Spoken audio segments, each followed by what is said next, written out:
Have you ever been to the beach or the pool and had your parents cover you in sunscreen? Well, sunscreen is so important for blocking out electromagnetic waves emitted from the sun, which contribute to skin burning, wrinkling, and aging. These electromagnetic waves are called ultraviolet radiation or UV rays, which are organized into three categories by wavelength: UVA, B, and C. The most prevalent rays are UVA, which target the dermis layer of the skin, and UVB, which are shorter, more intense rays that target the epidermis. UV radiation exposure can lead to the production of reactive oxygen species, which are highly reactive chemicals that damage basic building blocks of the cell, including DNA, proteins, and lipids. These damages expedite the effects of aging and may result in cancer. So back to sunscreen. Right. There are two types of sunscreens: chemical and mineral sunscreens. Chemical sunscreens create a thin film over the skin that absorbs UV radiation. Mineral sunscreens are physical blockers such as zinc oxide and titanium dioxide, which are small mineral particles that reflect UV rays away from your skin. While mineral sunscreens are generally safe, there are harmful chemicals in them that cause skin damage. Out of 16 FDA-approved chemicals, 14 either lack effectiveness or lead to safety concerns. In most sunscreen products, only 8 of them are regularly used. That includes oxybenzone and octinoxate, which are banned from many places for their damaging effects on coral reefs. And another ingredient, octinoxate, may result in DNA damage.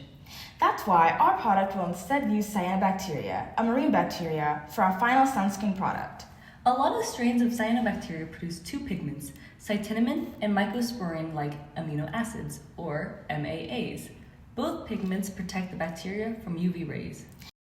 I've also just found that scytonemin absorbs maximum wavelength of 384 nanometers. And MAAs, particularly cyanobacteria and mycosporine-glycine, has maximum absorptions of 334 nanometers and 331 nanometers respectively. Wow, that's incredible. What a great finding. Our goal is to have a product that is safe for humans, marine life, and the environment. We'll use 2 genes, a synthesized scytonemin gene and a synthesized mycosporine-glycine gene.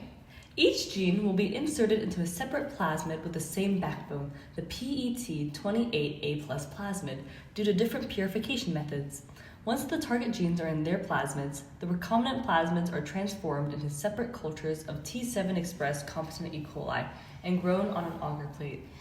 The E. coli containing the scytonemin plasmid will undergo a methanol wash method with water at 4 degrees Celsius, a protocol found to be successful in extracting metabolites. The MAAs will be purified using a process called high-performance liquid chromatography, which has a high reaction efficiency in separating amino acids from a culture mixture. At the end of the extraction processes, the MAAs and the scytonemin will then be combined with inactive but beneficial ingredients commonly found in other sunscreen, like niacinamide, a form of vitamin B3 that calms irritated skin. Thus, our final product, the cyanobacteria sunscreen, is a novel design to an environmentally friendly sunscreen that will benefit both the ecosystem and humans.